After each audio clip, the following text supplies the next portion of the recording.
மலர் சமையல் ரூம்ல இருக்காங்க. சமையல் பண்ணிட்டே இருக்காங்க. அங்கருந்து வராங்க ரேவதி.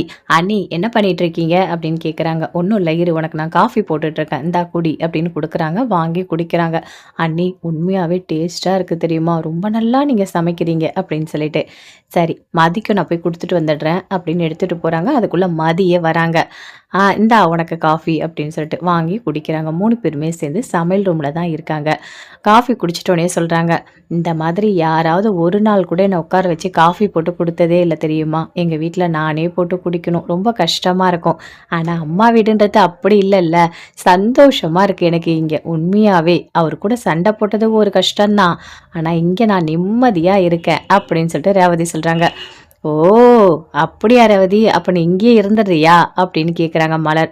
"அண்ணி என்ன நீ இப்படி சொல்றீங்க? அது எப்படி என்னால இங்க இருக்க முடியும்? தரணி இங்க இல்லல்ல.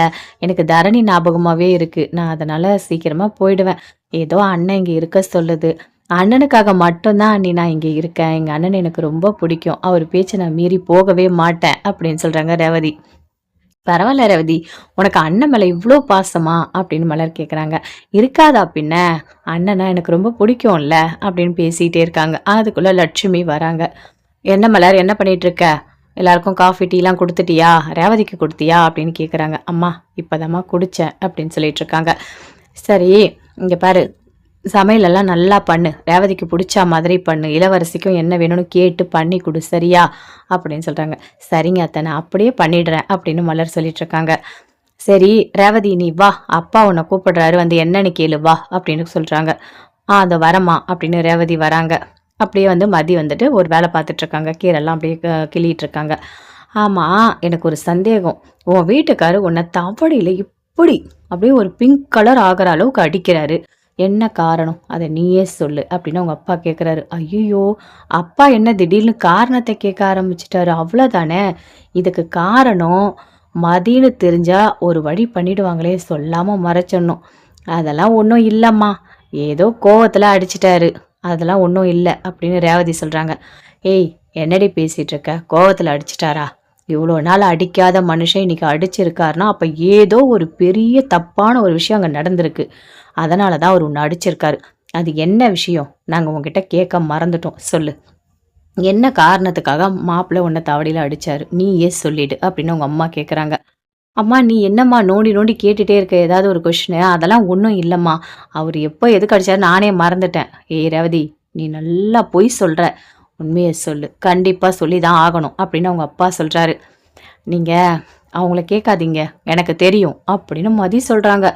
அத கேட்டோனே அப்படியே அவங்க மாமியார், மாமனார் 2 பேருமே ஷாக் ஆகுறாங்க. "என்னது உனக்கு தெரியுமா?" அப்படின்னு லட்சுமி கேட்குறாங்க.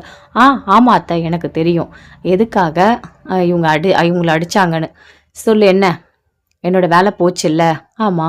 உன்னோட வேலை வந்துட்டு ஏதோ உன்ன பர்மனன்ட் பண்ணலன்னு உன்ன தூக்கிட்டாங்கன்னு சொன்னேன்" அப்படின்னு மதியோட மாமனார் சொல்றாரு. "ஆ அவங்க என்ன தூக்கல. உங்க மருமகன் இருக்கார்ல, அவரு தான் இந்த வேலைய பார்த்துருக்காரு." "ஆமாம்மா, அவரு தான் பண்ணியிருக்காரு. மதி வேலை செய்ற காலேஜுக்கு போயிட்டு மதிய பர்மனன்ட் பண்ணாதீங்கன்னு சொல்லி வேலைய விட்டு தூக்க சொல்லியிருக்காரு. அதனால தான் மதிய வேலைய விட்டு தூக்கிட்டாங்க" அப்படின்னு நடந்த எல்லாத்தையுமே ரேவதி சொல்றாங்க. அத கேட்டோனே 2 பேருமே ஷாக் ஆகுறாங்க. "மாப்பிள்ளை இப்படி ஒரு வேலையெல்லாம் பார்ப்பாரா என்ன?" அப்படின்னு கேட்குறாரு ரேவதியோட அப்பா. "இத விட பெரிய பெரிய வேலையெல்லாம் அவரு பார்ப்பாரு. அவருக்கு நல்ல மைண்டே கிடையாது. இன்னொருத்தவங்க வேலைய கெடுக்கிறது, இந்த மாதிரி வேலையெல்லாம் கரெக்ட்டா பார்ப்பாரு" அப்படின்னு ரேவதி சொல்றாங்க. "சரி, நீ ஒழுங்கா வேலை செய்யலையோ என்னவோ! நீ ஒழுங்கா வேலை செய்யாம இருந்திருப்ப. அதனால யாரோ ஒருத்தவங்க வந்து சொன்ன உடனே உன்ன வேலைய விட்டு தூக்கிட்டாங்க. நீ ஒழுங்கா வேலை செஞ்சிருக்கணும்" அப்படின்னு லட்சுமி சொல்றாங்க. "இங்க பாருங்க, நான் ஒழுங்கா தான் வேலை செய்வேன். சரியா? நல்லா வேலை செஞ்சேன். இவரால மட்டும் தான் என் வேலை போச்சு." "சரி, அதுக்கப்புறம் என்ன பண்ண? அத சொல்லு" அப்படின்னு லட்சுமி கேட்குறாங்க. "எனக்கு கோவம் வந்துடுச்சு. உடனே அவங்க வீட்டுக்கு போனேன். எதுக்காக என்னோட வேலை போறா மாதிரி நீங்க பண்ணீங்கன்னு நான் கோவத்துல கத்துனேன்." "மாப்பிள்ளை வீட்டுக்கு போய் நீ கத்துனியா? எப்போ போன? இதெல்லாம் எனக்கு தெரியாதே!" அப்படின்னு லட்சுமி கேட்குறாங்க. "இல்ல அன்னைக்கு ஒரு நாள் நான் புடவை கட்டிட்டு இன்டர்வியூக்கு போறேன்னு சொல்லிட்டு போனேன்ல, அப்பதான் நான் போயிட்டு வந்தேன்" அப்படின்னு மதி சொல்றாங்க. அத கேட்டோனே லட்சுமிக்கு கோவமா வருது. "நீ இவ்ளோ பொய் சொல்லுவியா? ஆமா, நீ யாரு அடி வாங்குனாலும் அவங்களுக்கு காரணம் நீ தான் இருக்க. எதுக்காக நீ இப்படி இருக்க? உன்னால வீட்ல தான் பிரச்சனை வருது. இப்ப என் பொண்ணோட வாழ்க்கையிலயும் பிரச்சனையாயிட்ட. இப்ப என் பொண்ணு இங்க வந்து உட்கார்றதுக்கு காரணமே நீதானா?" அப்படின்னு சொல்லிட்டு லட்சுமி திட்டுறாங்க. "ம்மா நீ ஏம்மா மதிய திட்டிட்டு இருக்க? என் வீட்டுக்கார் பண்ண தப்புக்கு அவர திட்டு" அவரு தானே இதெல்லாம் பண்ணியிருக்காரு. அவருக்கு எதுக்கு இந்த தேவையில்லாத வேலை? மதியோட வேலைய போறா மாதிரி பண்றதெல்லாம் தப்பு தானே! அதனால தான் மதி கேட்டா. உடனே வந்துட்டு என்ன அடிச்சுட்டாரு. சரி, அவ கேட்டதுக்கு உன்ன எதுக்கு அடிக்கணும்? அவங்க எனக்கு ஃபோன் பண்ணி சொல்லிட்டாங்க. அவங்க வீட்டுக்கார் வந்துட்டு அவங்க அம்மா கிட்ட பேசிட்டு இருந்திருக்காரு. மதியோட வேலை போனதுக்கு நான் தான் காரணம்னு சொல்லிட்டு. அத கேட்டுட்டு எனக்கு ஃபோன் பண்ணி சொன்னாங்க. அதனால தான் நான் அங்க போனேன். அதனால அவரு கோவத்துல நீ தானே சொன்னேன்னு சொல்லிட்டு இவங்கள அடிச்சுட்டாரு அப்படின்னு மதி சொல்றாங்க. இங்க பாரு மதி, என்னதான் இருந்தாலும் நீ மாப்பிள்ளை வீட்டுக்கு போயிருக்க கூடாது, கத்தி இருக்க கூடாது. இதெல்லாம் ரொம்ப பெரிய தப்பு பண்ணியிருக்க நீ அப்படின்னு சொல்லிட்டு லட்சுமி அப்படியே கோவத்துல கத்துறாங்க. ஆமா ரேவதி, நீ திருந்தவே மாட்டியா? அவ ஏதோ சொல்லிட்டு போறா. அவரு ஏதோ பண்றாரு. உனக்கென்ன? நீ எதுக்கு தலையிடுற? உன் புருஷன், உன் குடும்பம் நீ இருக்கியா? நீ எதுக்கு தேவையில்லாத அங்கேருந்து ஃபோன் பண்ணி இங்க சொல்லி, இவள தேவையில்லாத உசுப்பேத்தி அங்க வர வச்சு சண்டை போட வச்சிருக்க. எல்லாம் உன் மேல தான் தப்பு இருக்கு அப்படின்னு சொல்லிட்டு ரேவதியோட அப்பா பயங்கரமா திட்டுறாரு. அப்பா கொஞ்சமாவது புரிஞ்சுக்கப்பா. உங்க மாப்பிள்ளை மேல தான்ப்பா தப்பு இருக்கு. என் மேல எந்த தப்பும் இல்லப்பா. என்ன மாப்பிள்ளை மேல தப்பு இருக்கு?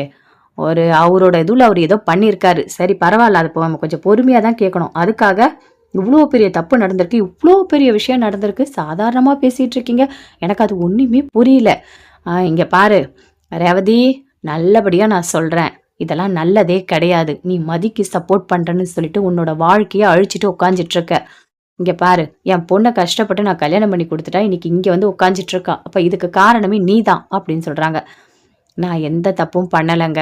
நான் வந்துட்டு ஏன் இப்படி பண்ணீங்கன்னு தான் கேட்டேன். உடனே இவ்வளோ பெரிய பிரச்சனையாகும்னு எனக்கு தெரியாது அப்படின்னு மதி சொல்றாங்க. தெரிஞ்சுக்கணும், எல்லாமே நீ தெரிஞ்சுக்கணுமா? அது எப்படி தெரியாதுன்னு சொல்லிட்டு இருக்க? ஒரு பொண்ணை கல்யாணம் பண்ணி கொடுத்த இடத்துல போய் கத்திட்டு வந்தா இப்படிதான் நடக்கும். வீட்டுக்கு தான் அனுப்பி வைப்பாங்க. தெரியாதுன்னு சொல்ற? அதுவும் என் பொண்ணு வீட்டுக்கு போயிருக்க. இங்க பாரு, இனிமே இந்த வீட்டை விட்டு நீ வெளியே போகணும்னா எங்ககிட்ட எல்லாத்தையும் சொல்லிட்டு தான் போகணும். சொல்லாம பொய் சொல்லிட்டு இதெல்லாம் நீ பண்ணக்கூடாது அப்படின்னு சொல்லிட்டு 2 பேருமே சேர்ந்து பயங்கர கோவத்தோட அப்படியே கத்துறாங்க. இங்க பாருங்க, எப்ப பார்த்தாலும் நீங்க மதிய கத்திட்டே இருக்காதீங்க. தப்பு பண்ணது வந்துட்டு அவரு தான். உங்க மாப்பிள்ளை தப்பு பண்ணத அப்படியே மறைச்சிட்டு, எப்படி உங்களால மருமகள மட்டும் திட்ட முடியுது? ஏம்மா நீங்க இவ்ளோ மோசமா இருக்கீங்க? ஐய்யய்யோ! அப்பப்பப்பா! இப்படிலாம் இருக்கவே கூடாது. யார் தப்பு பண்ணாங்க? யார் தப்பு பண்ணலன்னு யோசிக்கணும். இஷ்டத்துக்கு வாய்க்கு வந்ததெல்லாம் நீங்க பேசக்கூடாது. மதி மேல எந்த தப்புமே இல்ல. என் வீட்டுக்காரர் தான் தப்பு பண்ணது. அவரு பண்ண தப்புக்கு எதுக்காக மதி தண்டனை அனுபவிக்கணும்? நீங்க மதிய திட்டாதீங்க சரியா? நான் இதுக்கு மேல உங்ககிட்ட பேச தயாராவே இல்ல. நான் இங்கேருந்து போறேன் அப்படின்னு சொல்லிட்டு அப்படியே ரேவதி உள்ள போறாங்க. பாத்தீங்களாங்க, என்ன கோவப்படுறான்னு பாருங்க. பண்றதெல்லாம் பண்ணிட்டு ஒண்ணுமே தெரியாத மாதிரி பண்ணிட்டு இருக்கா. ஆ இவ எதுக்காக மதிக்கு சப்போர்ட் பண்ணும்? எதுக்காக இவ்வளோ பெரிய சண்டை வரணும்? ஐயோ கடவுளே! வயசான காலத்துல நம்மள நிம்மதியாவே இருக்க விட மாட்டாங்க போல இருக்கே! எல்லாம் இந்த மதி பண்ற வேலை. இவளால பிரச்சனை வந்துட்டே இருக்குங்க. நம்ம வீட்ல தான் பிரச்சனையா இருக்கும்னு பார்த்தா, அந்த வீட்லயும் பிரச்சனை. இவ ஏன் இப்படி இருக்கான்னு ஒண்ணுமே எனக்கு புரியவே இல்ல. இவ்ளோ மோசமான பொண்ணுலாம் இருக்கவே கூடாது. ரொம்ப ரொம்ப மோசமா இருக்கா இவ அப்படின்னு சொல்லிட்டு லட்சுமி திட்டுறாங்க. ஆமா, ஆமா. எல்லாம் தெரியுது. நான் கூட நெனச்சுட்டே இருந்தேன். இந்த வீட்ல எந்த சண்டையும் வரலையே! என்ன இது ஒண்ணும் புரியலையே! அப்படின்னு சொல்லிட்டு. ஆனா கடைசியில இவ்ளோ பெரிய சண்டை வரத்துக்கு காரணமே இந்த மதியா தான் இருந்திருக்கா. அப்படின்னு சொல்லிட்டு ராகவனுக்கும் பயங்கரமா கோவத்தோட அப்படியே 2 பேருமே சேர்ந்து பேசிட்டு இருக்காங்க. வரட்டும் சுரேஷ். இவள பத்தி சொல்லி ஒரு வழி பண்றேன். அப்படின்னு சொல்லிட்டு லட்சுமி ரொம்ப கோவமா இருக்காங்க. அப்படியே மதி உள்ள போறாங்க. ரேவதி அப்புறம் வந்துட்டு மலர் 3 பேருமே சேர்ந்து பேசிட்டு இருக்காங்க. ஆமா, நான் தான் அம்மா கிட்ட சொல்லிட்டு இருக்கேன்ல. காரணம் ஒன்றும் இல்லைன்னு சொல்லிட்டு, நீ ஏன் மதி அவசரப்பட்டு காரணத்த அம்மா கிட்ட சொன்ன? ஏன் மதி நீ இப்படி இருக்க? அப்படின்னு ரேவதி கேட்குறாங்க. இல்லைங்க, அவங்க உங்கள ரொம்ப கேட்டுட்டே இருக்காங்க. உங்களால பதில் சொல்லவே முடியல. அதனால தான் நான் பதில் சொன்னேன் அப்படின்னு மதி சொல்றாங்க. மதி, என்னதான் இருந்தாலும் இதை நீ அப்படியே மறைச்சிட்டு இருக்கலாம். நீ சொன்னது தப்பு தான் அப்படின்னு மலர் சொல்றாங்க. அதுக்காக இல்லைங்க. இந்த விஷயம் என்னைக்கோ ஒரு நாள் வெளியே வரதான் போகுது, தெரிய தான் போகுது. அன்னைக்கு நான் அவங்க திட்ட தான் போறாங்க. அதை நம்ம இப்பயே திட்டு வாங்குறதுல என்ன தப்பு இருக்கு அப்படின்னு மதி சொல்றாங்க. இதோட விட மாட்டாங்க அவங்க. அடுத்தது சுரேஷ் கிட்ட சொல்லுவாங்க. என் வீட்டுக்காரர்கிட்ட சொல்லுவாங்க. என்ன பிரச்சனை பண்ண முடியுமோ இனி இருக்க ஒரு ஒரு நாளும் நிம்மதியே இல்லாம பார்த்துப்பாங்க. அதுதான் அவங்களுக்கு வேலை அப்படின்னு மலர் சொல்றாங்க. ஆமா மதி, எங்க அம்மாவை பத்தி உனக்கு சுத்தமா புரியவே மாட்டுது. அவங்க யாரையும் நிம்மதியா இருக்கவே விட மாட்டாங்க. அதுவும் காரணம் கிடைச்சிட்டா சுத்தம் என்ன பண்ண போறாங்கன்னு எனக்கு தெரியல அப்படின்னு ரேவதி சொல்றாங்க. பார்த்துக்கலாங்க, எதுவாக இருந்தாலும் பார்த்துக்கலாம். நீங்க எதுக்காக அதெல்லாம் பெருசா எடுத்துக்கிறீங்க அப்படின்னு மதி சொல்றாங்க. என்ன சொல்றதுன்னு எனக்கு ஒண்ணுமே புரியல அப்படின்னு சொல்லிட்டு அங்கேருந்து அப்படியே போறாங்க. சுரேஷ் வரார் வீட்டுக்கு. வந்த உடனே நடந்த எல்லாத்தையுமே சொல்றாங்க அவங்க அம்மா. அதை கேட்டோடனே சுரேஷ் அப்படியே ஷாக் ஆகுறாரு. உண்மையாவா? இவ்வளோ பெரிய பிரச்சனை நடந்திருக்கா? எல்லாத்துக்கும் காரணம் மதிதானா? மதியால தான் அக்கா வீட்டுக்கு வந்ததா அப்படின்னு சுரேஷ் கேட்குறாரு. ஆமாடா ஆமா, உன்னோட அக்காவோட வாழ்க்கையை இந்த மாதிரி பண்ணுறதே உன் பொண்டாட்டி தான். போய் என்னன்னு கேளு. என்னடா அவள் ஏன்டா இவ இப்படி இருக்கா? வீட்டில் எந்த பிரச்சனையும் இல்லை, நிம்மதியாக இருந்தால் இவள் பிரச்சனையை வேறு இடத்துல போய் பண்ணிட்டு வரா. ஏன் இவள் ஒழுங்காக இருக்கவே மாட்டாளா? இவளுக்கு ஒழுங்காக வாழவே தெரியாதா? அவங்க அம்மா அப்பா நல்ல புத்தி சொல்லி கொடுத்து வளர்க்கவே இல்லையா? ஐயோ அப்பா, ஒன்றுமே முடியல எனக்கு அப்படின்னு லட்சுமி சொல்கிறாங்க. இருமா வரேன் அப்படின்னு சொல்லிட்டு சுரேஷ் அப்படியே கோவமாக போகிறாரு. மதி ரூமில் இருக்காங்க. அப்படி போனவொடனே கேட்குறாங்க, இங்கே பாரு, என்ன வேலை பார்த்து வச்சிருக்க?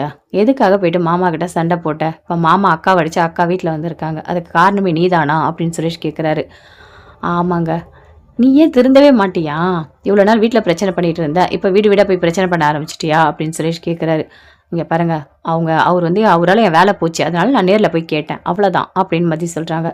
சரி, வேலை அவரால் போச்சுன்னு உனக்கு தெரியும்ல, எங்ககிட்ட ஒரு வார்த்தை சொல்லலாம்ல, நீ போகணுமா வேணாமான்னு அம்மா அப்பா யாராவது முடிவு பண்ணியிருப்பாங்கல்ல, நீ யார்கிட்டையும் சொல்லாமல் போனால் அது எவ்வளோ பெரிய பிரச்சனையாக முடிஞ்சிருக்கு பாத்தியா அப்படின்னு சுரேஷ் கேட்குறாரு.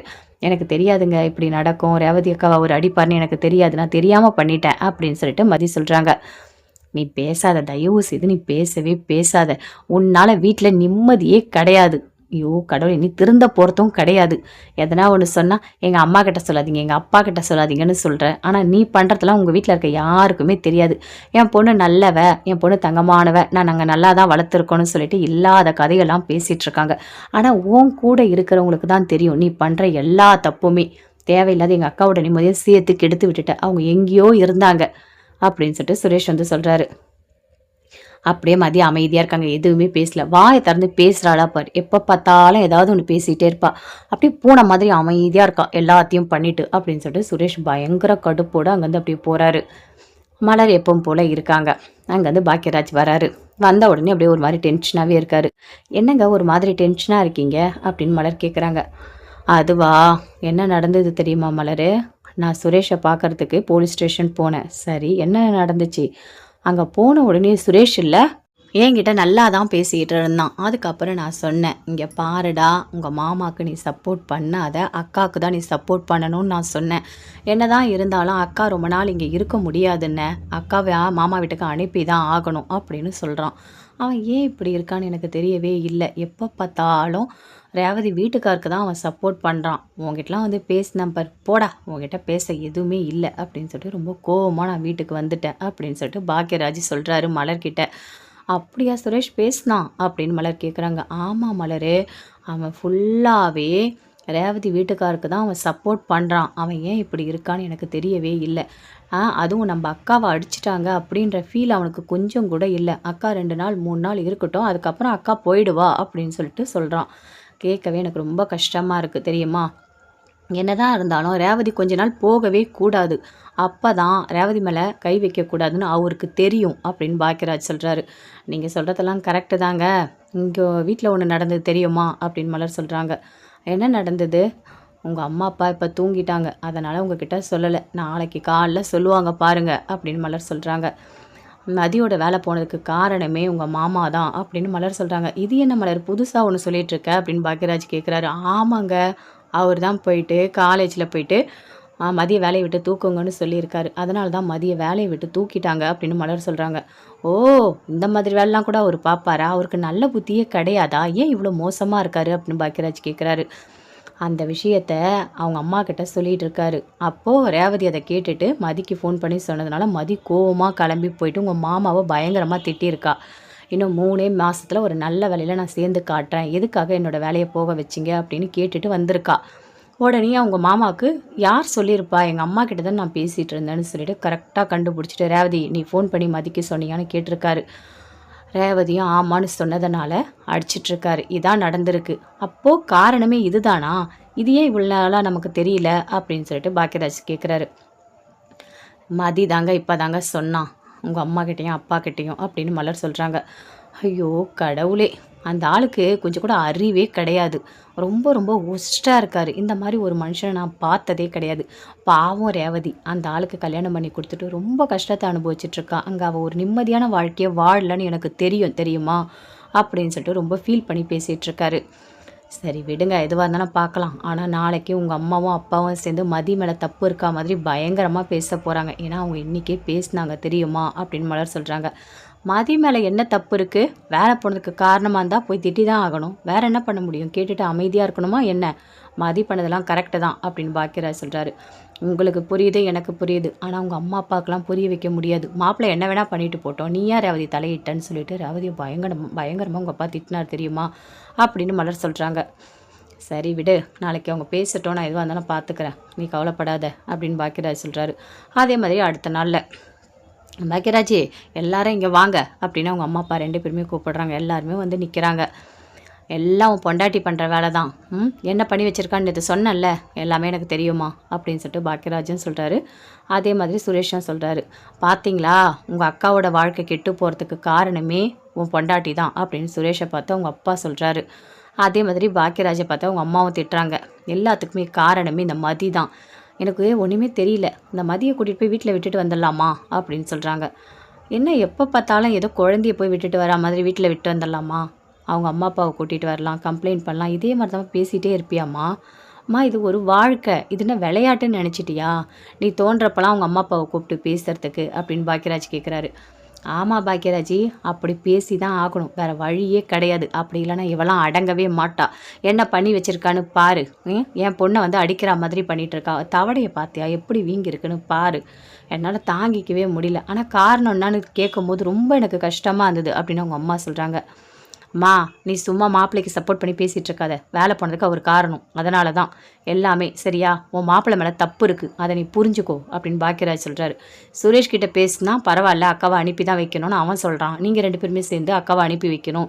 எல்லாருமே அப்படி தான் பேசிகிட்டு இருக்கீங்க. எதுக்காக ரேவதி அனுப்பணும்னு நீங்கள் நினைக்கிறீங்க அப்படின்னு பாக்கியராஜ் கேட்குறாரு. டேய் வேறு என்னடா பண்ணுவாங்க?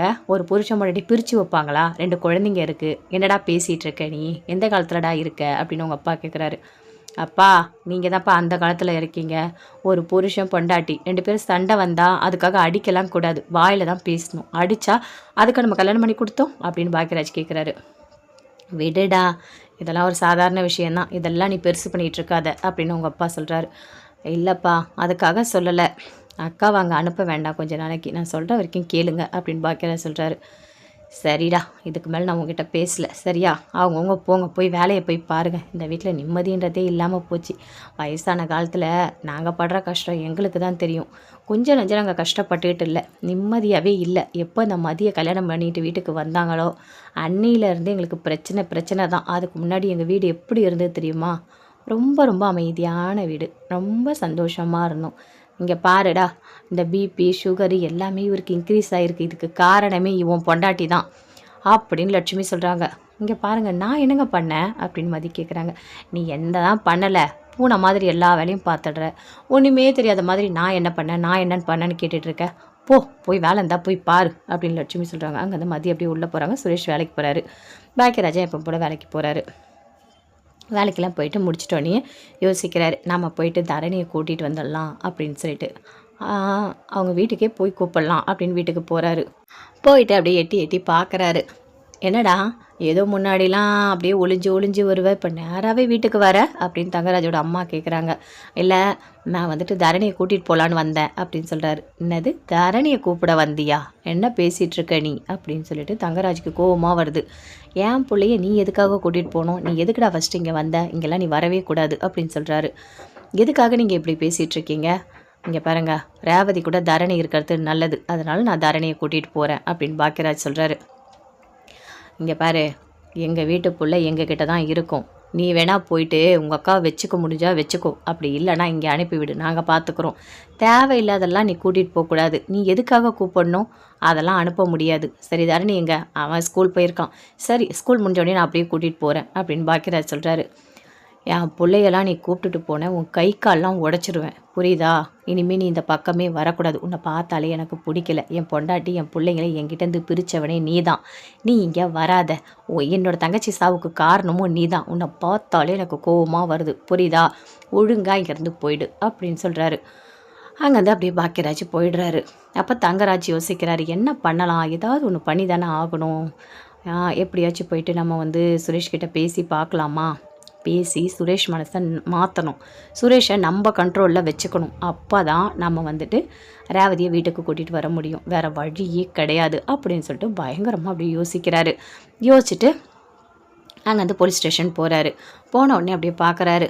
வாங்க மாமா உள்ளே வாங்க அப்படின்னு சுரேஷ் வந்து கூப்பிடுறாரு. என்ன சுரேஷ் சாப்பிட்டியா அப்படின்னு கேட்குறாரு. சாப்பிட்டேன். சரி நேற்று நான் ஒரு ஹோட்டலுக்கு போனேன். அங்கே சூப்பராக இருந்தது சாப்பாடு எல்லாம். மீன் நண்டு எல்லாம் நல்லா இருந்தது. அதுவும் இந்த மட்டன்லாம் சூப்பராக அப்படியே பஞ்சு பஞ்சியாக வெந்திருந்தது. ரொம்ப நல்லா இருந்தது அந்த ஹோட்டலு. சரி அங்கே உன்னை கூட்டிகிட்டு போய் சாப்பாடு வாங்கி தரலான்னு நான் நினச்சேன். வரியா போகலாமா அப்படின்னு தங்கராஜ் கூப்பிடுறாரு. இல்லை மாமா எனக்கு எதுவும் வேணாம், நான் சாப்பிட்டுட்டேன் அப்படின்னு சொல்கிறாரு. என்ன சுரேஷ் மாமா மேலே கோவமா? அதான் சாப்பிட கூப்பிட்டா கூட வரமாட்டியா? வாடா டே அதெல்லாம் பார்த்துக்கலாம் வாடா அப்படின்னு சொல்கிறாரு. இல்லை மாமா எனக்கு இப்போ சாப்பிட வேண்டாம், நான் சாப்பிட்டு தான் வந்தேன் அப்படின்னு சொல்கிறாரு. உங்கள் அக்காவை அடித்தோடனே உனக்கு அவ்வளோ கோவம் இல்லை? அந்த கோவத்தை தானே என் மேலே காட்டுற அப்படின்னு தங்கராஜ் கேட்குறாரு. மாமா உங்கள் மேலே எனக்கு என்ன மாமா கோவம் இருக்க போகுது? அதெல்லாம் ஒன்றும் இல்லை மாமா அப்படின்னு சுரேஷ் வந்து சொல்கிறாரு. டேய் உங்கள் அக்காவை நான் வேணும்னு அடிக்கலடா, ஏதோ கோவத்தில் தெரியாமல் அடிச்சிட்டேன்டா. ஏன்டா எல்லாரும் சேர்த்து என்னை கஷ்டப்படுத்துறீங்க? ரேவதி கூப்பிட்டாலும் இங்கே வரமாட்டா, எனக்கு ஒன்றுமே புரியல தெரியுமா? இங்கே பாரு, ரேவதியை எப்படியாவது நான் வீட்டுக்கு கூட்டிகிட்டு போகணும் அப்படின்னு தங்கராஜ் சொல்கிறாரு. நான் என்ன மாமா பண்ண முடியும்? அக்கா மனசு வச்சா தானே அப்படின்னு சுரேஷ் வந்து சொல்கிறாரு. சுரேஷே இப்போ நீ என்னவா இருக்க? சப் இன்ஸ்பெக்டராக இருக்க. ஓகே, நீ இப்போ இன்ஸ்பெக்டர் ஆனால் நல்லாயிருக்கும்ல அப்படின்னு சொல்கிறாரு தங்கராஜ். அது எப்படி மாமா ஆக முடியும்? ஒரு நல்ல இடத்துல, ஒரு மெயினான இடத்துல இருக்க போலீஸ் ஸ்டேஷனில் நீ இன்ஸ்பெக்டர் ஆனால் நல்லா இருக்கும்ல அப்படின்னு தங்கராஜ் கேட்குறாரு. நல்லா தான் இருக்கும், ஆனால் எப்படி மாமா நடக்கும் அப்படின்னு சுரேஷ் கேட்குறாரு. நேற்று நான் வந்துட்டு இன்ஸ்பெக்டர்கிட்ட பேசியிருக்கேன், பார்க்குறேன்னு சொல்லியிருக்காரு. ஸோ உனக்கு வேலை கிடைக்கும், உனக்கு அந்த ப்ரமோஷன் மாதிரி கிடச்சி கண்டிப்பாக நீ மாறுற வாய்ப்பு இருக்குது அப்படின்னு தங்கராஜ் சொல்கிறாரு. மாமா உண்மையாவா சொல்கிறீங்க? நான் இன்ஸ்பெக்டர் ஆகிடுவேனா அப்படின்னு கேட்குறாரு. என்ன சுரேஷ் இப்படியா பேசிகிட்டு இருக்க? நம்பிக்கையாக இரு. மாமா நான் இப்போ சப் இன்ஸ்பெக்டராக இருக்கிறதுக்கு காரணமே நீங்கள் தான். அப்போ நான் இன்ஸ்பெக்டர் ஆகிட்டா ரொம்ப ரொம்ப சந்தோஷப்படுவேன் அப்படின்னு சொல்கிறாரு. அதெல்லாம் ஆகிடுவேன், நான் தான் இருக்கேன்ல, நான் இருக்க வரைக்கும் நீ கவலைப்படாத சுரேஷ், நான் உன்னை பார்த்துக்கிறேன் அப்படின்னு சொல்கிறாரு. மாமா அதுக்காக நான் சொல்லலை மாமா, எனக்கு ரொம்ப இப்போ தான் சந்தோஷமாக இருக்குது அப்படின்னு சுரேஷ் சொல்கிறார். டேய் நான் வரும்போது எவ்வளோ ஒரு மாதிரி பேசினேன், அப்படியே அமைதியாக இருந்தேன், அக்காவை அடிச்சிட்டாங்கன்ற கோவத்தில் இருந்தேன்.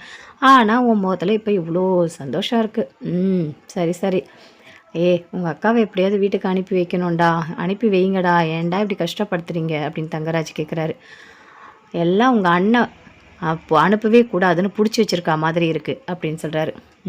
ஆமாம் அண்ணனுக்கு வந்துட்டு அக்காவை அனுப்ப பிடிக்கல தான் அப்படின்னு சுரேஷ் வந்து சொல்கிறாரு.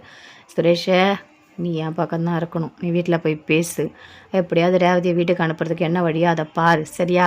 எனக்கு வீட்டில் ரொம்ப கஷ்டமாக இருக்குது, தாரணி நான் வச்சிட்ருக்கேன், இளவரசி அங்கே இருக்கா, இதெல்லாம் நல்லா இருக்கா? ஒரு குடும்பம்னு இருந்தால் எல்லாம் ஒத்துமையாக இருக்கணும், இப்படி தனித்தனியாக இருந்தால் எப்படி இருக்குது? நீ எப்படியாவது பேசி அவங்கள அனுப்பி வை சரியா அப்படின்னு சொல்கிறாரு. கண்டிப்பாக நான் அனுப்புகிறேம்மாம்மா, நான் வீட்டில் போய் பேசுகிறேன், ஆனால் அக்கா என் பேச்சை கேட்கணுமே, வீட்டில் அம்மா அப்பா எல்லாரும் அனுப்பணுன்ற மாதிரி தான் பேசிகிட்டு இருக்காங்க, ஒரு 2 நாளில் அனுப்பிடலான்னு சொல்கிறாங்க அப்படின்னு சொல்கிறாரு.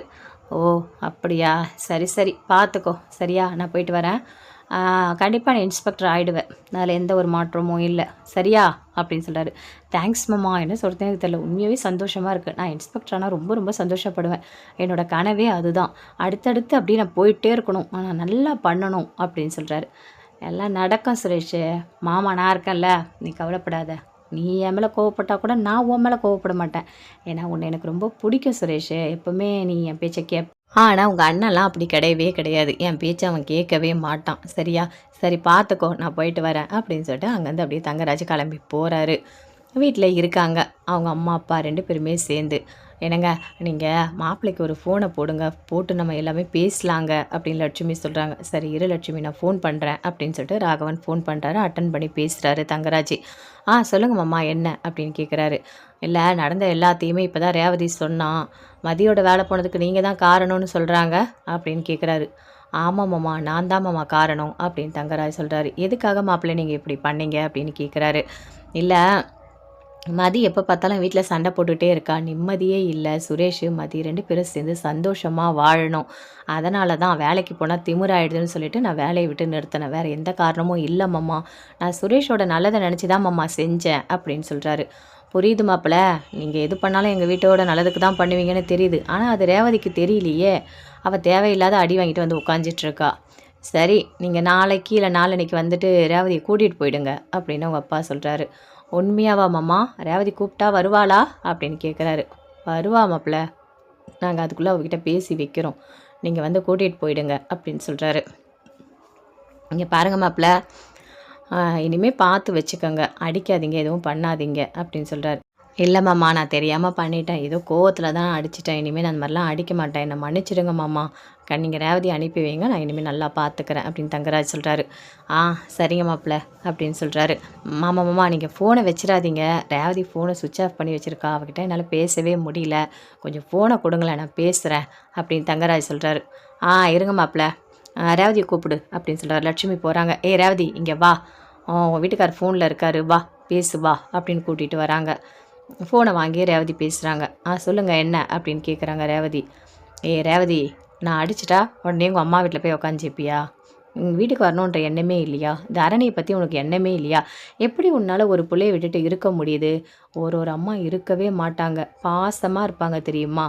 ஆனால் நீ புருஷன் வேணாம், ஒரு குழந்தை வேணான்னு போயிட்டு உங்கள் அம்மா வீட்டில் உட்காந்துட்ருக்க, உங்கள் அண்ணன் பேச்சை கேட்டுட்ருக்க, கடைசி வரைக்கும் உங்கள் அண்ணன் அவன் கூட வரப்போகிறாரு, நான் தானே உன் கூட வரப்போகிறேன், அதனால் நான் நாளைக்கு வரேன், நீ கிளம்பி இரு, நான் உன்னை கூட்டிகிட்டு வந்துடுறேன் அப்படின்னு சொல்கிறாரு. இங்கே பாருங்கள், எங்கள் அண்ணன் சொல்லாமல் நான் வீட்டை விட்டு வரமாட்டேன், எங்கள் அண்ணன் என்ன சொல்கிறாரோ அதுதான் முடிவு அப்படின்னு ரேவதி சொல்கிறாங்க. ரேவதி என்ன பேசிகிட்டு இருக்க? உங்கள் அண்ணன் சொன்னால் தான் கேட்பியா? அப்போ நான் யார்? நான் தானே உன் புருஷன், நான் தானே தொட்டு தாலி கட்டியிருக்கேன், நீ என்ன உன் அண்ணன் பேச்சை கேட்பேன்னு சொல்லிட்டு இருக்க அப்படின்னு சொல்கிறாரு. இங்கே பாருங்கள், அவருக்கு ஃபஸ்ட்டு நான் தங்கச்சி, அதுக்கப்புறம் தான் உங்களுக்கு பொண்டாட்டி, அதனால் எங்கள் அண்ணன் பேச்சை நான் மீற மாட்டேன் அப்படின்னு ரேவதி சொல்கிறாங்க. ரேவதி, நீ பண்ணுறதுலாம் நல்லது இல்லை, புரிஞ்சுக்கோ, என்னைக்கா இருந்தாலும் நீ இங்கே தான் வரணும், அதை மனசில் வச்சு பேசு சரியா? அங்கேயே உன்னால் ரொம்ப நாள் இருக்க முடியாது அப்படின்னு சொல்கிறாரு. பரவாயில்லைங்க, எங்கள் அண்ணன் சரின்னு சொன்னால் கண்டிப்பாக நான் அங்கே வந்துடுவேன், இல்லைனா நான் வரமாட்டேன் அப்படின்னு சொல்கிறாங்க. அதுக்கு மேலே நான் உங்ககிட்ட பேசல அப்படின்னு சொல்லிட்டு அப்படி தங்கராஜ் ஃபோனை கட் பண்ணுறாரு. என்னடி இவ்வளோ திமுறா நீ பேசிகிட்ருக்க, என்ன தாண்டி நீ மனசில் நினச்சிட்ருக்க அப்படின்னு கேட்குறாங்க. என்னம்மா, என்னதாம்மா உனக்கு பிரச்சனை அப்படின்னு கேட்குறாங்க. இல்லை, மாப்பிள்ளை உன்னை ஃபோன் பண்ணி வா வீட்டுக்குன்னு கூப்பிடுறாரு, அப்போ நீ என்ன சொல்லணும்? சரிங்க, நான் வரேன்னு சொல்லணும், வர முடியாதுன்னு பேசிகிட்ருக்க அப்படின்னு சொல்கிறாங்க லட்சுமி. அண்ணன் என்ன சொன்னாலும் அப்படிதாம்மா கேட்பேன் அப்படின்னு சொல்கிறாங்க. அண்ணன் சொல்கிற பேச்சு கேட்பியா நீ? ஐயோ கடவுளே, எல்லாம் அந்த பாக்கியராஜை சொல்லணும். பாக்கியராஜ் இங்கே வா அப்படின்னு கூப்பிடுறாங்க. அங்கேருந்து பாக்கியராஜ் வராரு. ஏன்டா நீ இப்படி பண்ணிகிட்ருக்க? மாப்பிள்ளை ஃபோன் பண்ணி ரேவதியை கூப்பிடுறாரு, நீ சொன்னாதான் போவேன்னு சொல்லிட்டு அடம் பிடிச்சி உட்காந்துட்ருக்கா. ஒழுங்காக நாளைக்கு மாப்பிள்ளை வரட்டும், போக சொல்லு, நீ சொன்னாதான் அவள் போவாளாம் அப்படின்னு சொல்லிட்டு ராகவன் அப்புறம் வந்துட்டு லட்சுமியும் சொல்கிறாங்க. இங்கே பாரு, என்னாலலாம் ரேவதி அங்கே போன்னு சொல்லவே முடியாது, ஏன்னா அவர் ஒன்றும் நல்லவர்லாம் கிடையாது, என்னால் ரேவதி அங்கே அனுப்பி வைக்க முடியாது அப்படின்னு பாக்கியராஜ் சொல்கிறாரு. பாக்கியராஜே, இந்த வீட்டில் நீ பெரியவங்களா இல்லை நாங்கள் பெரியவங்களா, அதை முதல்ல சொல்லு அப்படின்னு பாக்கியராஜோட அப்பா கேட்குறாரு. அப்பா, நீங்கள் தான் பெரிய மனுஷன், நான் அதை பற்றிலாம் எதுவுமே சொல்லலை, அதுக்காக அங்கே போய் அடி வாங்க விடணுமா அப்படின்னு கேட்குறாரு. டேய், புருஷன் பண்டாடி அடிச்சுக்கிறதுல சாதாரண விஷயம்டா, ஏன்டா நீ இப்படி இருக்க அப்படின்னு சொல்கிறாரு. சரி, நான் நைட்டுக்குள்ளே யோசித்து ஒரு முடிவு சொல்கிறேன் அப்படின்னு பாக்கியராஜ் உள்ளே போகிறாரு. என்னங்க இவன் யோசித்து சொல்கிறேன்னு சொல்லிட்டு போகிறான். ஐயோ கடவுளே, இவங்கள வச்சுட்டு நான் படுற கஷ்டம் எனக்கு தான் தெரியும். கஷ்டப்பட்டு பொண்ணை பெற்று கல்யாணம் பண்ணி கொடுத்தா இவன் இஷ்டத்துக்கு இவன் முடிவு எடுத்துகிட்ருக்கான் அப்படின்னு லட்சுமி இப்படி டென்ஷனாக இருக்காங்க. அப்படியே ரேவதி உள்ளே போய்ட்றாங்க. அங்கேருந்து அப்படியே பாக்கியராஜ் போகிறாரு. பாக்கியராஜ், மலர், மதி எல்லாருமே போய் ரேவதி கிட்டே பேசிகிட்டு இருக்காங்க. என்ன ரேவதி, உனக்கு உன் வீட்டுக்கார வீட்டுக்கு போனால் தான் நல்லா இருக்குமா அப்படின்னு கேட்குறாரு பாக்கியராஜ். அண்ணா, அதுக்காக நான் சொல்லலை, எனக்காக இருந்தாலும் நான் அங்கே தானே போகணும், ஏன்னா நான் இங்கே ரொம்ப நாள் இருக்க முடியாது இல்லைண்ணா, அப்படி இருந்தாலும் அம்மா அப்பாலாம் விட மாட்டாங்க, நீ புருஷன் கூட தான் வாழணும், அவர் தான் உனக்கு எல்லாமே, உலகம் எல்லாமே அப்படின்னு சொல்லுவாங்க. இதெல்லாம் தெரிஞ்சது தானேண்ணா, நான் அடித்தாலும் சண்டை போட்டாலும் அங்கே தான் போகணும், என்ன ஏதோ கோவத்தில் வந்தேன், 2 நாள் இருந்தேன், மறுபடியும் போய் தானே ஆகணும் அப்படின்னு சொல்கிறாங்க. ரேவதி ஒரு மாதிரி கஷ்டமாக அப்படி பேசிகிட்டு இருக்க, வேறு என்னென்னா நான் பண்ண முடியும்? நான் ஒன்றுமே பண்ண முடியாது, சரி நாளைக்கு அவர் கூட நான் போயிடுறேண்ணா அப்படின்னு ரேவதி சொல்கிறாங்க. சரி ரேவதி, நீ போ சரியா, ஆனால் இதுக்கும் மேலே அந்த ஆள் உன் மேலே கை வச்சாரு, உன்னை ஏதாவது ஒன்று பண்ணாரு, கண்டிப்பாக இங்கே வந்துரு சரியா, அதுக்கப்புறம் நான் அங்கே அனுப்பவே மாட்டேன் அப்படின்னு பாக்கியராஜ் சொல்கிறாரு. சரிண்ணா, இவ்வளோ டைம் ஆயிடுச்சுல்ல, அவர் ரொம்ப கஷ்டப்பட்டுருப்பார் நான் இல்லாமல், அதனால் இனிமேல் என்னை அடிக்கலாம் மாட்டார், நீ அதை பற்றிலாம் கவலைப்படாதண்ணே, நல்லா தானே பார்த்துப்பாரு அப்படின்னு ரேவதி சொல்கிறாங்க. சரி ரேவதி, அண்ணங்கிட்ட எல்லாத்தையும் மறைக்கணும், சொல்லக்கூடாது அப்படிலாம் மட்டும் தயவு செய்து நினச்சிடாத சரியா, அண்ணங்கிட்ட எல்லாத்தையுமே சொல்லு, அப்படியே நீ சொல்லலைனாலும் உனக்கு எது நடந்தாலும் என்னோட மனசுக்கு தெரியும் அப்படின்னு பாக்கியராஜ் சொல்கிறாரு. அதான் எனக்கே தெரியுமேண்ணா, அங்கே என்ன நடந்தாலும் உடனே ஃபோன் பண்ணி நீ எப்படி இருக்கன்னு நீ கேட்கும் போதே எனக்கு தெரியும்ல. விடு நான் பார்த்துக்கிறேன் சரியா, நாளைக்கு நான் கிளம்பி போகிறேன் அப்படின்னு ரேவதி சொல்கிறாங்க. சரி ரேவதி நீ பார்த்து போயிட்டு வா அப்படின்னு பாக்கியராஜ் சொல்கிறாரு. மாதி பார்க்குறாங்க. அப்படி லேப்டாப்பை பார்த்துட்டே இருக்காங்க. "என்ன நீ லேப்டாப்பை பார்த்துட்டே இருக்க?" அப்படின்னு வந்து ரேவதி கேட்குறாங்க. "அதுவா ஒன்றும் இல்லை, நிறைய இடத்துல அப்ளிகேஷன் போட்டேன். ஏதாவது வேலை கிடைக்குமான்னு பார்த்துட்ருக்கேன். ஒரே ஒரு இடத்துல இந்த மெயில் வந்திருக்கு. நாளைக்கு ஒரு இன்டர்வியூ இருக்குது, அட்டன் பண்ண வர சொல்லியிருக்காங்க." அப்படின்னு மதி சொல்கிறாங்க. "சூப்பர் மதி, சூப்பர். நீ போய் இன்டர்வியூ அட்டன் பண்ணு. உனக்கு தான் வேலை கிடைக்கும். என் வீட்டுக்காரோட மூக்கை உடைக்கணும் நீ சரியா?" அப்படின்னு சொல்கிறாங்க. "அதுக்காக இல்லை, எனக்கு கண்டிப்பாக வேலை கிடச்சி தான் ஆகணும்." அப்படின்னு மதி சொல்கிறாங்க. "கிடைக்கும் மதி, கண்டிப்பாக கிடைக்கும். உன்னோட நல்ல மனசுக்கு சரியா? என் வீட்டுக்காரர் உன்னோட வேலையை போக்க வச்சார்ல, அந்த வேலை கிடச்சி அவர் எதிர்க்கவே நீ வேலைக்கு போகணும். அதுதான் என்னோட ஆசை." அப்படின்னு ரேவதி சொல்கிறாங்க. கண்டிப்பாக நடக்கும்." அப்படின்னு சொல்கிறாங்க. அங்கேருந்து வராங்க மலர். ரேவதி 3 பேருமே சேர்ந்து மறுபடியும் பேசிகிட்டு இருக்காங்க. பேசும்போது சொல்கிறாங்க, "ரேவதி, உனக்கு ஒன்று தெரியுமா? உங்கள் அம்மா இன்னும் கொஞ்ச நேரத்தில் மதியை அடித்தாலும் அடிச்சிருப்பாங்க போல இருக்குது. அந்த அளவுக்கு அவங்களுக்கு கோவம் வருது தெரியுமா? உன்னோட வாழ்க்கை இப்படி ஆனதுக்கு மதி தான் காரணம்னு சொல்லிட்டு. உங்கள் அம்மா வந்து மதியை அடிக்க போனால் நான் தான் அப்புறம் தடுக்கணும். அப்புறம் சுரேஷ் கோவத்தில் அப்படியே கத்துவான் தெரியுமா? அதெல்லாம் நினச்சி பார்த்தா அவ்வளோதான்." அப்படின்னு சொல்லிட்டு மலர் சொல்கிறாங்க. "நீங்கள் ஏன் நீ இப்படிலாம் யோசிக்கிறாங்க? எங்கள் அம்மா எதுக்காக மதியை அடிக்க போகிறாங்க?" "ஆமாம், அவங்கள பார்த்தியா அவ்வளோ கோவம் வருது. என் பொண்ணோட வாழ்க்கை இப்படி ஆனதுக்கு நீ தான் காரணம்னு சொல்லிட்டு." அப்படின்னு சொல்கிறாங்க. "அதெல்லாம் ஒன்றும் நடக்காது அண்ணி, நான் தான் இங்கே இருக்கேன்ல." அப்படின்னு ரேவதி சொல்கிறாங்க. "அண்ணி, உங்ககிட்ட ஒரு முக்கியமான விஷயம் சொல்லணும். மதிக்கு நாளைக்கு ஒரு இன்டர்வியூ இருக்கான், வேலை கிடச்சிரும். கண்டிப்பாக மதி வேலைக்கு போயிடுவா." அப்படின்னு சொல்கிறாங்க. அதெல்லாம் போயிடுவா. அவளுக்கு அவ்வளோ டேலண்ட் இருக்குது, கண்டிப்பாக வேலைக்கு எடுத்துப்பாங்க." அப்படின்னு சொல்கிறாங்க. அடுத்த நாள் காலையில் ரொம்ப சந்தோஷமாக வேக வேகமாக கிளம்புறாங்க. கிளம்பிட்டு "நான் இன்டர்வியூக்கு போயிட்டு வரேன்." அப்படின்னு சொல்லிட்டு ரேவதிக்கிட்டேயும் மலர்கிட்டையும் சொல்கிறாங்க. "ஆல் த பெஸ்ட்டு, கண்டிப்பாக உனக்கு எல்லா வேலையும் கிடச்சிரும்." அப்படின்னு சொல்கிறாங்க. "சரி நீ ஏதாவது சாப்பிட்டு போ." அப்படின்னு சொல்கிறாங்க. "இல்லை இல்லை, வேண்டாம் வேண்டாம், நான் போய் பார்த்துக்கிறேன்." "ஐயோ மதி, வெறும் வயிற்றோடு நீ போகக்கூடாது, இங்கே வா." அப்படின்னு சொல்லிட்டு ஒரு 2 இட்லி வச்சு கொடுக்குறாங்க. சாப்பிட்றாங்க. ஆமாம், அப்படியே கூட பிறந்த தங்கச்சை கவனிக்கிற மாதிரி கவனிக்கிறா. இவ ஏன் தான் இப்படி இருக்காளோ தெரியல. மலர் ரொம்ப ரொம்ப மோசமாக இருக்காங்க பாருங்க. அவளை சாப்பிட வச்சு அனுப்புகிறா. ஐயோ கடவுளே! அவங்களும் அங்கேருந்து அப்படியே இன்டர்வியூக்கு போகிறாங்க. போன உடனே அவங்க மாமியாருக்கும் மாமனாருக்கும் பயங்கரமாக கோவம் வருது. ஆமாம், அப்படியே அவளுக்கு வேலை கிடச்சிட்டாலும் என் மாப்பிள்ளை மேலே தப்பு சொல்லிகிட்ருக்கா. இவளுக்கு அறிவு இருக்கா இல்லையான்னு தெரியல. ஏன்னா இவ இப்படி இருக்காளோ எனக்கு ஒன்றுமே புரியல. மாப்பிள்ளை இவ வேலைக்கு போகக்கூடாது, அடக்கி வைக்கணும்னு சொல்லிட்டு இதெல்லாம் பண்ணியிருக்காருங்க. எல்லாமே நல்லதுக்கு தான் பண்ணியிருக்காரு அப்படின்னு லட்சுமி சொல்கிறாங்க. என்கிட்டயும் அதான் சொன்னார், வேலைக்கு போனால் திமிராயிடுது, அதனால தான் வேலை இல்லாமல் பண்ணேன்னு சொல்லிட்டு. ஆனால் இவ இப்போ இன்டர்வியூக்கு போகிறா, வேலை மறுபடியும் கிடைக்க போகுது. இதில் என்ன ஆக போகுது? ரேவதி அடி வாங்கினது மட்டும்தான் மிச்சம் அப்படின்னு ராகவன் சொல்கிறாரு. என்னங்க, அவளுக்கு வேலை கிடைக்கவே கிடைக்காதுங்க. அவள் வீட்லேயே இருக்கட்டும். அவளை நிறைய வீட்டு வேலைலாம் வாங்கி நல்லா கொடுமைப்படுத்தணும் அவளை. ஏற்கனவே சுரேஷை அடிக்கும் போது எனக்கு அவ்வளோ கோபம் வந்தது தெரியுமா? இப்போ மறுபடியும் ரேவதி அடி வாங்கிறதுக்கு காரணமாக இருந்திருக்கா. அவளை ஏதாவது ஒன்று கொடுமைப்படுத்திகிட்டே இருக்கணுங்க. அவள் நிம்மதியாகவே இருக்கக்கூடாது அப்படின்னு சொல்கிறாங்க. லூஸு மாதிரி ஏதாவது பண்ணிகிட்ருக்காத. அது எப்படி அவளை போய் கொடுமைப்படுத்திகிட்ருப்பேன்? அவளை நீ கொடுமைப்படுத்தினா அவள் என்ன பண்ணுவா தெரியும்ல? போய் போலீஸ் ஸ்டேஷனில் உட்காந்துப்பா. உட்காந்துட்டு எல்லாரும் சேர்ந்து என்னை கொடுமைப்படுத்துகிறாங்கன்னு நம்மளையும் சேர்த்து வர வச்சுருவாங்க. 2வது வாட்டி அங்கே போயிட்டு பஞ்சாயத்து பண்ணால் அப்புறம் சுரேஷை தூக்கி உள்ளே வச்சுருவாங்க. சுரேஷோட வேலையும் போயிட்டு அவன் அசிங்கப்பட்டு தேவையா இதெல்லாம்? கம்முன்னு இரு. அவள் எங்கேயாவது எல்லாம் மருமக மாதிரி அடங்கி இருக்காளா? மலர் மாதிரி அடக்கொடுக்கமாக இருக்காளா? ஏதாவது பேசுனா ரூல்ஸ் பேசுகிறா. நான் அப்படி தாங்க பண்ணுவேன், என்னோட குணம் இப்படி தானே சொல்லிட்டு. அதனால் அவகிட்ட போயிட்டு எதுவுமே பண்ணாத. முடிஞ்ச அளவுக்கு அமைதியாக விட்டுரு. இவ பண்ணது தப்பு தான், நம்ம தான் திட்டோம்ல, அவ்வளோதான். அதுக்கு மேலே நீ எதுவும் பேசிகிட்டு இருக்காத அப்படின்னு ராகவன் சொல்கிறாரு. "நீங்கள் என்னங்க அவளுக்கு சப்போர்ட் பண்ணி பேசிகிட்டு இருக்கீங்க?" அப்படின்னு லட்சுமி கேட்குறாங்க. "வேற என்ன பண்ண முடியும்? இந்த குடும்ப மானத்தை கொண்டு போய் அப்படியே போலீஸ் ஸ்டேஷனில் வைக்க போறியா? இங்கே பாரு, அதோட விடு. ஒரு பிரச்சனைனா பேசிட்டு அதோட விட்டுடணும். அது அப்படியே பெருசாக்கிட்டே இருக்கக்கூடாது.